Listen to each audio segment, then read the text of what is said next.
Lénine, aujourd'hui, c'est une vieille lune. Bientôt, même les lycéens et même les étudiants ne sauront plus qui était ce personnage.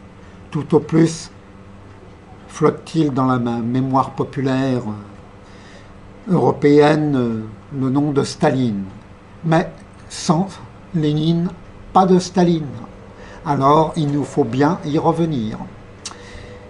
Y revenir, oui, parce qu'il a pesé très longtemps après sa mort sur le destin d'un pays comme la France, entre autres, et du monde entier finalement. Alors Lénine, il est né en 1870, année facile à retenir, puisque funeste pour la France, pour les raisons connues. Il est né en 1870 et il est né d'un père kalmouk, asiatique donc, et d'une mère européenne qui était née blanc, comme on dit en français, par son père, et son père, lui, était né Ulyanov, d'un nom kalmouk transformé en russe. Ulyanov. Alors son père était un orthodoxe, un chrétien orthodoxe, qui a fini par ses mérites à occuper le rang d'inspecteur d'académie de tout l'enseignement dans une immense province de l'Empire des Tsars, et qui était très pieux et très consciencieux dans son travail. Sa mère était une riche propriétaire terrienne et la fille d'un médecin qui n'était pas n'importe qui, le docteur Alexandre Blanc. Alors, attardons-nous sur ce personnage, parce que déjà il faut démolir une première légende, selon laquelle elle a été colportée, cette légende, aussi bien par les amis de Lénine que par ses ennemis les plus déterminés, selon lesquels le futur Lénine, donc né Vladimir Ilitch Ulyanov, était juif. Alors qui était donc le grand-père paternel, pour citer celui-là, du jeune Vladimir Ilitch Ulyanov? Eh bien, c'était tout simplement un médecin de la police secrète du tsar, entré en fonction immédiatement au moment de la révolte des officiers libéraux qui voulaient susciter un putsch en Russie pour l'aligner sur les démocraties occidentales de l'époque, telles que la Grande-Bretagne par exemple, ou déjà les États-Unis d'Amérique. Bien, ce putsch échoua et un certain médecin de la police du tsar, donc le docteur Blanc, n'y a pas été pour rien, lui non plus, dans la répression, ses fonctions dépassant largement le cadre simplement médical. C'est bon à signaler. Alors, le père de Vladimir Ilitch Ulyanov était donc orthodoxe et la mère était à la fois catholique par son père et luthérienne par sa mère. C'est intéressant à noter. D'autant plus que dans la Russie de l'époque, je dirais que chez les luthériens n'étaient peut-être pas très appréciés pour pas mal de raisons. Mais glissons. Notons ceci. Alors il a été prétendu par la suite, notamment par une universitaire israélienne, que Lénine était d'origine juive. C'est absolument faux, parce qu'elle s'est basée sur le fait, effectivement, qu'il a fallu que le docteur Blanc, le grand-père maternel, change de religion pour rentrer dans la police du tsar. Puisque, comme on ne l'ignore pas, le tsar était le chef de l'église orthodoxe en même temps que chef politique. Voilà pourquoi les serviteurs, notamment dans la police secrète ou le corps des officiers, ils devaient nécessairement être de religion orthodoxe au début du XIXe siècle. J'en arrête sur ce chapitre qui est néanmoins important. Je ne plaide pas la cause de Lénine d'ailleurs, puisque là, il y a de quoi décevoir certains qui sont dans des camps parfois opposés. Voilà, je n'insisterai pas là-dessus. Alors donc, le jeune Vladimir Ilitch Ulyanov a un frère aîné. Ce frère aîné se fera impliquer dans un complot terroriste particulièrement sauvage dans son genre, prévoyant une bombe avec des morceaux empoisonnés à la strychnine, au cas où le tsar ne serait que blessé, puisque c'est lui qu'il s'agissait de tuer. Pour sa participation très engagée dans ce complot, il sera condamné à mort et pendu. On a beaucoup insisté, notamment d'un point de vue psychiatrique, sur l'importance de cette exécution capitale dans le développement politique et dans le comportement du jeune Ulyanov par la suite du futur Lénine. Eh bien, figurez-vous que le Ulyanov, Vladimir, avait horreur qu'on lui rappelle son frère aîné et qu'il ne voulait pas en entendre parler. Il le racontait à ses très proches sous la forme d'un rêve où il coupait une corde de pendu. Ça allait très loin, ce rêve. Cela voulait dire que son frère, pour lui, tenez-vous bien, n'était qu'un aventurier. Non pas qu'il désapprouvât ce qu'il voulait faire, mais c'était la méthode qui ne lui paraissait pas la bonne. Il fallait être plus structuré, il fallait être armé d'une doctrine. Une doctrine. Eh bien, il reçoit une éducation très correcte, il devient avocat, profession où il a dû faire 2 apparitions, c'est-à-dire il a dû faire 2 ou 3 procès, tous brillamment perdus, pour raison majeure d'incompétence à peu près totale, car ceci ne l'intéressait pas. C'était une profession parce qu'il fallait en avoir une. Ce qui l'intéressait, c'était la politique. Et il avait découvert le Capital de Karl Marx, qui circulait en Russie tsariste, non pas sous une forme clandestine, mais sous une forme tout ce qui est de plus officiel, puisque c'était considéré comme un ouvrage purement et simplement de nature économique par la censure du tsar. Donc il fait la connaissance de Marx, des premiers marxistes russes, et ça lui donne de grandes idées. Et il observe l'évolution dans son pays, qui est à caractère terroriste. Des gens comme son frère aîné, il y en a beaucoup. Ils se distingueront dans une succession épouvantable d'attentats dans la Russie tsariste, en continu. Un tsar, naturellement, restera sur le carreau, il est bien connu, et de très très nombreuses personnalités, mais également de simples policiers, de simples magistrats, des petits partisans de l'Église orthodoxe ou du tsarisme, ou des deux, etc.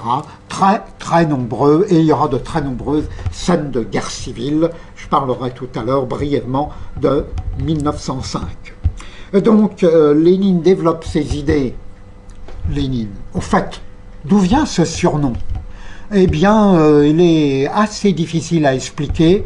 Encore aujourd'hui, les spécialistes y arrivent péniblement. Il l'acquiert vers la 20e année, au début des années 1890. Il signe certains opuscules de ce nom qu'on s'explique mal.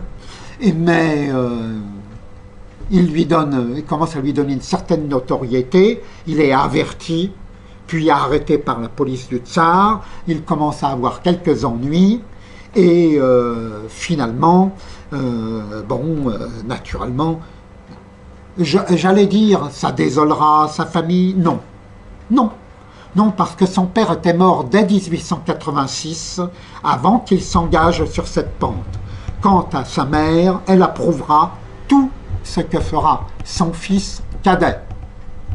Elle approuvera la totalité. C'est le seul fils qui lui reste. Il a d'autres... il a des sœurs, mais c'était le fils qui lui restait. Donc il est particulièrement choyé par sa mère, qui ferme les yeux sur ses fantaisies politiques, qui font qu'il finira par s'expatrier, après quelques problèmes avec la justice du tsar, un éloignement des régions de l'ouest de la Russie, et finira par atterrir en Angleterre, en France, et il y connaîtra un certain nombre de personnes qui lui rendront visite. Parce qu'il est marxiste, mais il n'est pas le seul, il n'a pas été le premier, et il ne va pas être le dernier. Beaucoup de gens vont rejoindre le marxisme en Russie, notamment dans l'émigration, où c'est sans doute plus facile qu'en Russie même, encore que, je répète, le Capital et autres écrits de Marx ont toujours été légaux sous les tsars.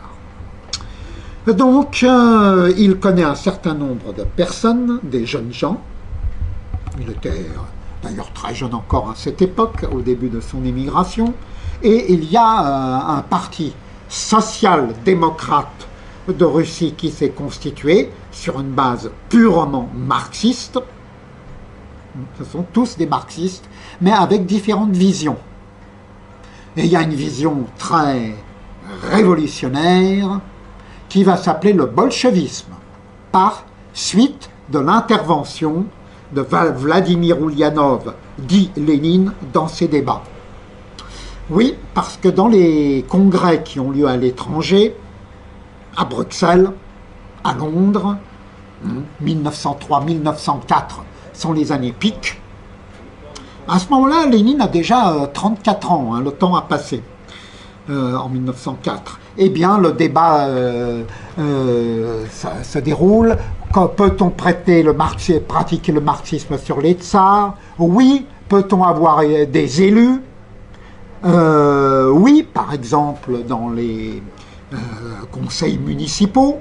Peut-on avoir des élus politiques? En 1905, ça va être accordé. Et les bolcheviks auront des élus dans les chambres parlementaires du tsarisme, le plus légalement du monde, alors que ce sont des révolutionnaires purs et durs.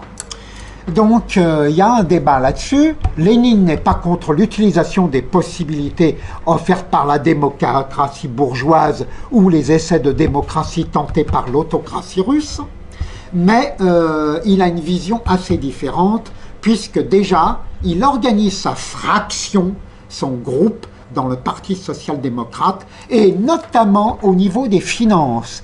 Il sépare les fonctionnements financiers des socialistes, des sociodémocrates qui ont ces idées, de celui des sociodémocrates qui sont des gens plus pratiques de la démocratie comme en Occident et pénétrons les élites pour avancer, etc.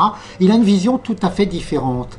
Et pour ça, il lui faut d'abord des moyens financiers, et il utilise des moyens très peu orthodoxes. Détournement d'héritage, attaque de banque, où il y a Mordom notamment, dont une célèbre attaque en Géorgie, dans sa capitale, la Tiflis, dont l'organisateur, du moins sur le papier, il n'était pas présent lors de l'exécution, est un certain Joseph Djougashvili, plus connu sous le nom de Staline par nos contemporains, et il se procure de l'argent par des moyens peu orthodoxes, y compris par la coopération avec la police du tsar, l'Okhrana, contre les mouvements à vision terroriste directe, comme par exemple les socialistes révolutionnaires, que Lénine considère comme des adversaires très dangereux. Lénine organise des implantations dans les usines, qui dénonce, qui mieux les camarades SR dans les usines à l'Okhrana, moyennant quoi l'Okhrana tolère l'activité des bolcheviks dans les usines. Alors, ne nous égarons pas dans cette soupe nauséabonde. Voyons le problème, c'est que une partie du Parti social-démocrate considère les procédés de Lénine et de ses partisans comme inacceptables. Les partisans de Lénine et certains aventuriers, comme le nommé Trotsky, qui l'appuie à ce moment-là, le jeune Trotsky, le soutiennent contre des gens qu'ils trouvent trop respectueux d'un certain nombre de dispositions légales, trop intellectuels, etc., etc. Ils préfèrent une voie violente, mais pas exactement dans les formes pratiquées par les socialistes révolutionnaires, les anarchistes et autres. Ils préfèrent la violence de masse, en un mot comme en sang, plutôt que la violence individuelle. Ça, c'est une distinction très importante à faire. Lénine est partisan de la terreur, mais de la terreur de masse, qui suppose déjà un état d'avancement poussé du mouvement révolutionnaire, et non pas la violence individuelle consistant à tuer un tsar de ci, de là, un gouverneur de région militaire ou le titulaire d'une grande mairie. Non, c'est pas intéressant, c'est pas comme ça qu'on va avancer. Il faut pratiquer la violence de masse, il faut mieux se préparer à tuer au besoin des milliers ou des dizaines de milliers de gens d'un coup, plutôt que de perdre notre temps avec des personnalités ou des fonctionnaires qui sont remplacés immédiatement. Voilà. Voilà la véritable opposition. Donc le parti social-démocrate se sépare en deux tendances. Les minoritaires, en russe les mencheviks, ceux qui ont perdu le débat aux voix, on votait comme dans un vulgaire congrès démocratique, avec peut-être quelques astuces peu orthodoxes en coulisses, et puis les majoritaires du russe bolchoï, grand, majoritaire, les bolcheviks. La tendance de Lénine est connue sous le nom des bolcheviks. En France, on disait les bolchevistes, etc. Voilà. Bon. Alors, là, à ce moment-là, Lénine agissait d'Angleterre. Il va passer en France par la suite. En Angleterre, il a reçu le meilleur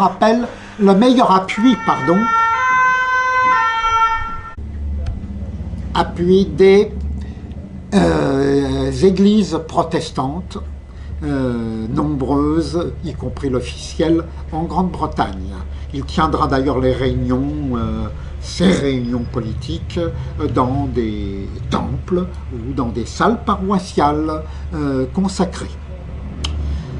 Voilà. Et il recevra de nombreux visiteurs. J'ai déjà cité Trotsky tout à l'heure, je le cite à nouveau, et un certain nombre d'autres, et de nombreux intellectuels. Puis il s'installera en France, où il connaîtra une très grande liberté, et il habitera dans le 14e arrondissement de Paris, voilà, où aujourd'hui il y a dans la rue où il se trouvait un musée Lénine. Voilà, alors il espère sans arrêt la révolution, bien entendu, il se réjouira quand il y aura 1904-1905, et il prendra à fond le parti de l'empire du Mikado du Japon contre ce qui est en fait sa patrie, la Russie. Comme on le sait, le Japon finira par gagner après une guerre très sanglante, a gagné au moins dans le traité de paix. Sur ce qui concerne la réalité des batailles, ceci est une autre histoire sur laquelle il y a beaucoup de légendes fausses au détriment de la Russie. Ceci étant, le tsar, très pacifiste, finit, alors que son armée pouvait l'emporter, par signer la paix aux États-Unis avec le Japon. Peu avant, il y a eu janvier 1905, une tentative révolutionnaire éclate en Russie. Lénine est très content qu'elle se déroule, mais il n'ira pas prendre de risques exagérés en se rendant dans son pays. En revanche, Trotsky, par exemple, des gens moins connus comme un russo-ukrainien, Parvus, le fera, ami de Lénine, à Saint-Pétersbourg, et il s'en suivra un certain nombre d'événements. Il y aura une insurrection à Moscou, principalement dirigée par les bolcheviks d'ailleurs. Bon, à Saint-Pétersbourg, il s'agira d'autre chose, et beaucoup de sang coulera, mais le régime tsariste finira par l'emporter contre les débordements révolutionnaires et instaurera à ce moment-là encore plus de liberté dite démocratique, parlementaire, en Russie. Il y en avait déjà un certain nombre avant, contrairement à ce qu'on dit. Notamment, il y avait la liberté syndicale, par exemple, en Russie tsariste, bien avant. Donc, nous rentrons dans quelque chose de nouveau en 1904-1905. Lénine, de ses exils étrangers, appuie la constitution de fractions parlementaires bolcheviques dans les grandes municipalités, même à la Douma, c'est-à-dire au Parlement tsariste, il y a des députés bolchevistes, et ainsi de suite. Voilà. Et il continue sa lutte sourde dans l'ombre contre les socialistes révolutionnaires, contre les mencheviks, qui sont à ses yeux des ennemis, c'est-à-dire les socialistes démocrates marxistes qui ne partagent pas sa vision du combat politique, et ainsi de suite. Voilà. Et puis il étudie ceux qu'on appelle les cadets, abréviation russe qui signifie les constitutionnels démocrates. Les partis bourgeois, ça l'intéresse beaucoup. À noter qu'il connaît très bien un nommé Kerensky, qui est un chef social-démocrate. Pourquoi? Parce que la famille de Kerensky comptait dans ses membres des gens qui exerçaient une profession similaire à celle du père de Lénine dans l'inspection académique, d'une part, et d'autre part, des gens qui exerçaient la profession peu pratiquée, certes, de Lénine, avocat. Donc, un certain Kerensky qu'il connaissait dès son enfance, dès son adolescence. C'est à noter, et ça va expliquer beaucoup de choses par la suite. Voilà. Alors, les années passent, notre ami, façon de parler, entre guillemets, Lénine est amené à changer plusieurs fois de résidence. Il aimait beaucoup la France, il faisait de nombreuses visites touristiques dans ce pays, où il jouissait d'une totale liberté d'action.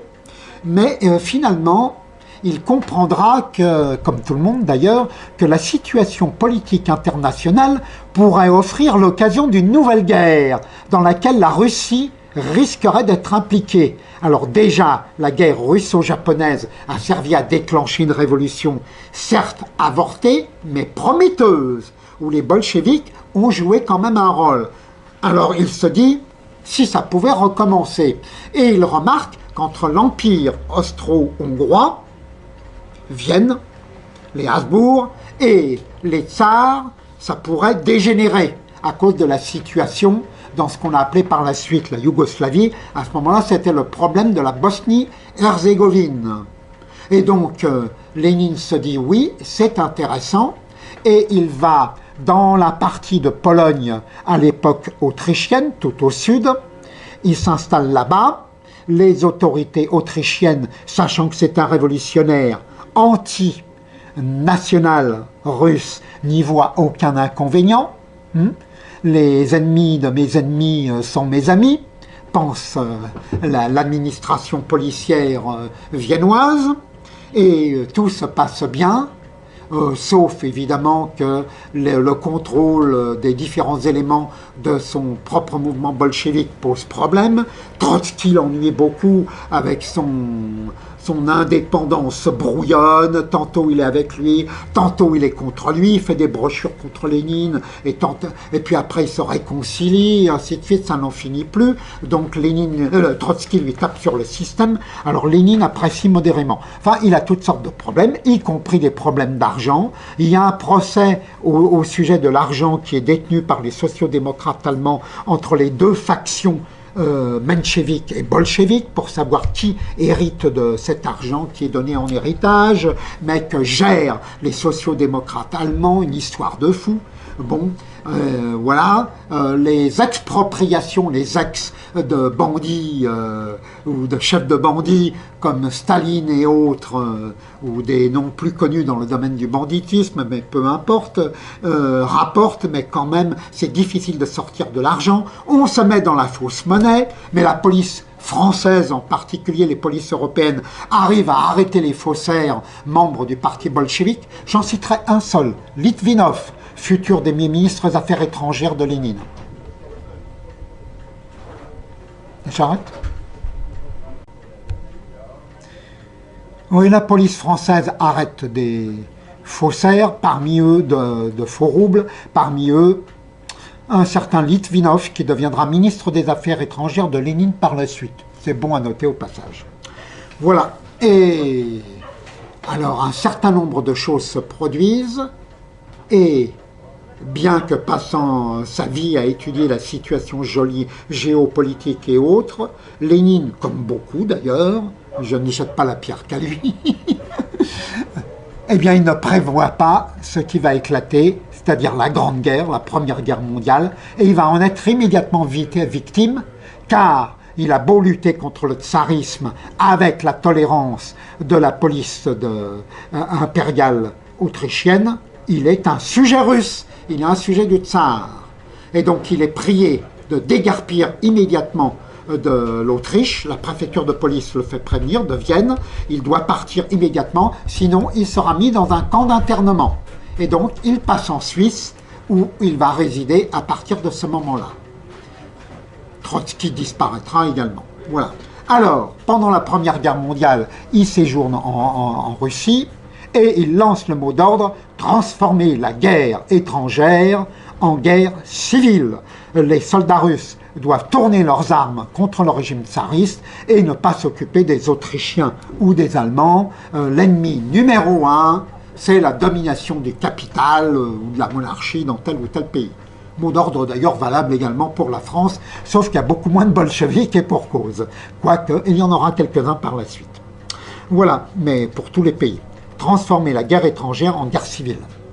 Alors naturellement, ça intéresse et les Autrichiens et les Allemands en guerre contre le tsarisme. L'ennemi numéro un de Lénine, c'est le tsarisme, même si son mot d'ordre est valable pour tous les pays. Donc, petit à petit, des agents allemands se rapprochent de Lénine, des événements divers et variés sur tous les fronts se produisent, la guerre n'en finit plus. Arrive 1917, les événements sont connus, hein, la fin de l'hiver, le début du printemps 1917, c'est l'effondrement du tsarisme. Je prends le calendrier grégorien, n'est-ce pas? Puisqu'il y a un décalage avec le calendrier julien des Russes. Et donc, c'est l'effondrement du tsarisme et naît la République russe. Et nous voyons des personnages comme tel ou tel prince ou comme un certain Kerensky qui deviennent chefs du gouvernement. Bon, voilà. Et Lénine prépare l'acte 2. Pour lui, l'acte 2, ça va être sa prise du pouvoir, du moins l'espère-t-il. Mais il y a plusieurs candidats. Alors pour l'instant, il est en Suisse, exilé. Bon, alors lui, ça l'ennuie beaucoup. Il voudrait être sur place pour participer aux événements. Mais, il s'est passé un certain nombre de choses. Je l'ai dit, les agents allemands travaillent en Suisse, s'intéressent au milieu des migrations, ont bien étudié les différents congrès pseudo-pacifistes, car la guerre civile peut être encore pire que la guerre étrangère, comme l'histoire de Russie va le révéler bientôt. Et donc, ils ont étudié les efforts de Lénine, ils l'intéressent, et ils sont tout à fait partisans de le faire rentrer en Russie.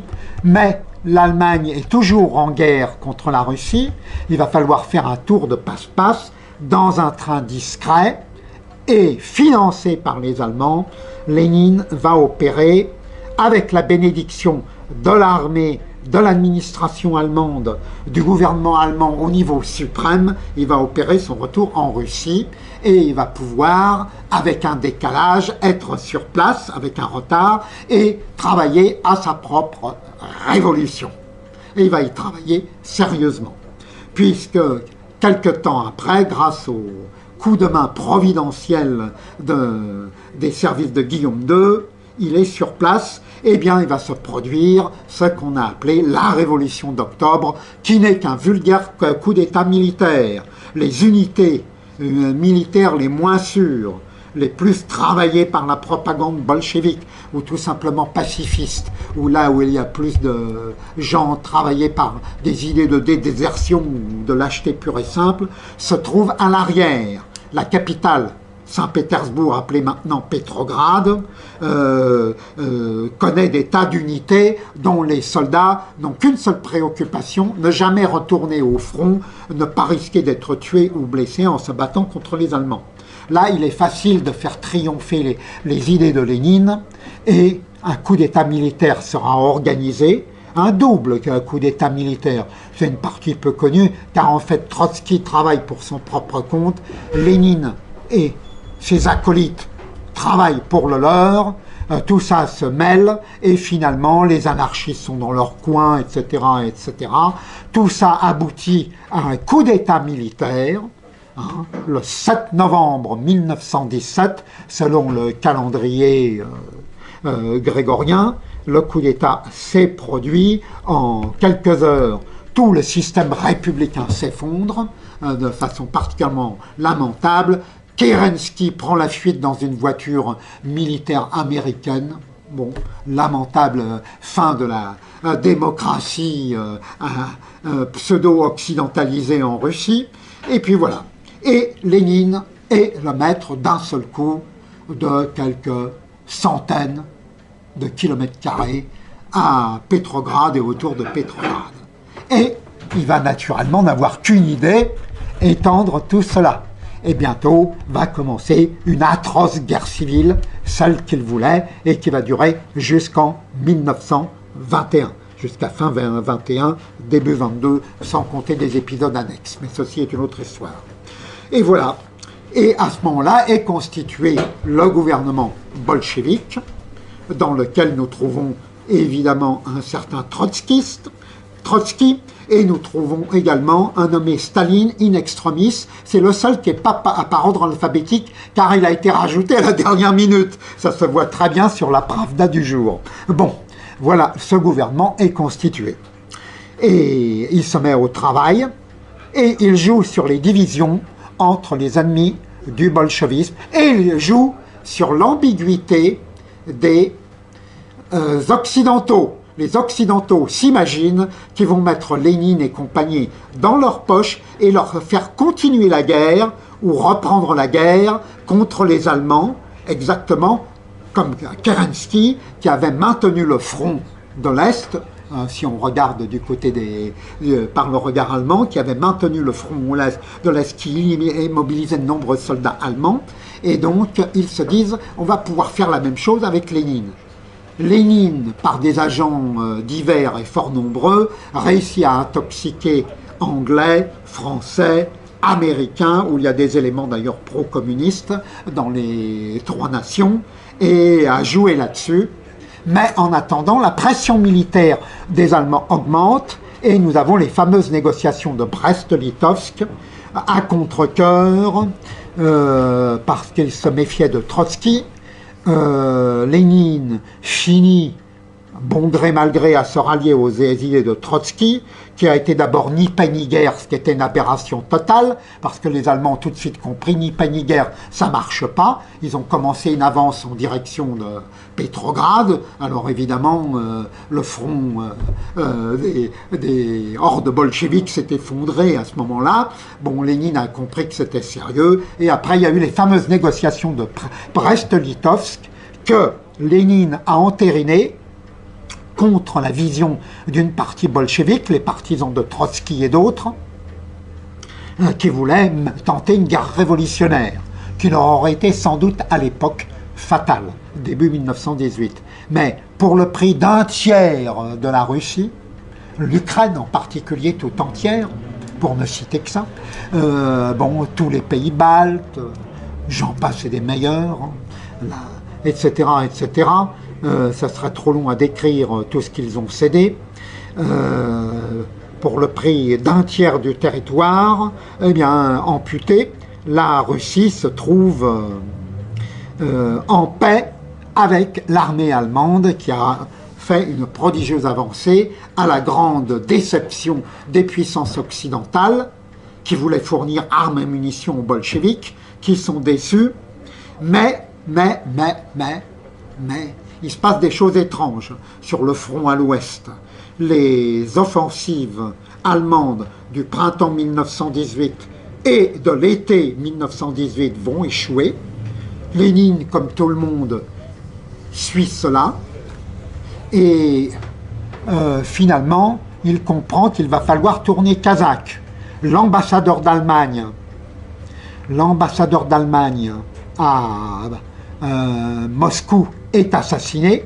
Oui, Lénine a été contraint de se replier en raison de la proximité de Pétrograd, maintenant du territoire allemand. Bon, il s'est replié à Moscou. Et Moscou est devenu à nouveau la capitale de la Russie. Bon. Donc, nous voyons les Occidentaux se rapprocher à nouveau des bolcheviks, et finalement, il y aura donc en novembre 1918, l'armée allemande sera obligée de tout évacuer, et la Russie de Lénine récupérera pas mal de territoires. Lénine connaîtra quelques problèmes, tels qu'un attentat dirigé contre sa personne par une extrémiste de gauche, il sera grièvement blessé, etc. Il va constituer son gouvernement, qui va être terrible pour le peuple russe, et il va appliquer, effectivement, la doctrine marxiste, dans le vrai sens révolutionnaire de sa formulation. Le peuple russe va en faire l'expérience. Il y aura de grandes famines, bien avant celles des années 30. Il y aura des famines dès le début des années 20. Il y aura une répression épouvantable des non-communistes. La guerre civile sera gagnée par les divisions avec les Blancs. L'armée rouge ne fera pas de quartier. Bien pour Lénine, et tout ceci se terminera mal donc pour le peuple russe, et nous entrons dans une autre période de l'histoire. Et Lénine, que va-t-il devenir? Lénine, il a été gravement blessé par l'attentat d'une extrémiste de gauche contre lui. Et donc, très esquinté, il va en connaître par ailleurs d'autres problèmes de santé, et petit à petit il va être contraint de déléguer, même si ce n'est pas explicite, la plupart de son pouvoir, et en janvier 1924, il finira par mourir, sans doute. Il y a toute chance quand même, on a dit que peut-être on avait précipité sa mort, cela paraît douteux tellement il était entouré par une police remarquablement efficace dans son genre, terriblement efficace même, et nous voyons que Lénine disparaît donc en janvier 24, et là vous savez il y aura la fameuse querelle entre ces deux dauphins, Staline et Trotsky. On a interprété des textes de Lénine et de Lénine sur Staline et Trotsky, mais on voit bien qu'il se méfiait en réalité des deux, pas à tort d'ailleurs. Et donc il disparaît de la scène historique après avoir fondé, dernier mot, l'Internationale communiste, le Comintern, qui exercera des ravages extraordinaires sur la situation internationale, notamment en Allemagne, pour citer un pays au hasard, mais sur toute la planète, entre autres aussi en Chine, etc., pendant son existence jusqu'en 1943. Alors suivra un héritier, Staline, qui ne suivra pas exactement ce qu'a fait Lénine, voilà, mais comme disait Rudyard Kipling, et je me répète, ceci est une autre histoire.